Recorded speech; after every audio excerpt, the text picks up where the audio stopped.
হ্যাঁ বন্ধুরা, এই বাতাবি লেবু দেখলেই মনে পড়ে যায় সেই ছোটোবেলার গল্প।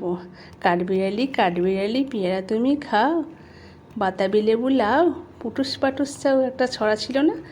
হ্যাঁ বন্ধুরা, বাতাবি লেবু প্রচুর উপকার, লিভারের পক্ষে তো 1 নম্বর।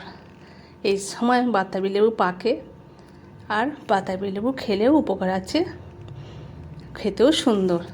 আমি আজকে বাতাবি লেবুটা সুন্দর করে ছাড়িয়ে একটা চাট করব, এতেও খুব সুন্দর লাগে, এমনিও খাওয়া যায়। আমি আজকে চাট বানাবো, তাই তাড়াতাড়ি করে বাতাবি লেবুটা কেটে ছাড়িয়ে নিলাম।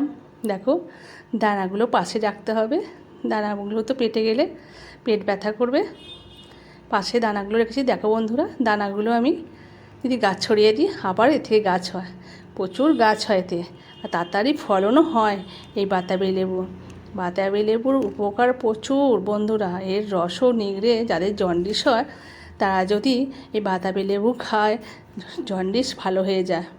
বন্ধুরা দেখো, 1 চামচ আমি সাদা সর্ষে আর 2টো কাঁচা লঙ্কা নিয়ে নিয়েছি বেটে, তার সাথে লবণ, বিট লবণ দিয়ে ভালো করে মিশিয়ে নিয়েছি। হয়ে গেছে আজকে রেডি। আমার জিভে জল এসে গেছে, তাড়াতাড়ি খাই বন্ধুরা। দেখো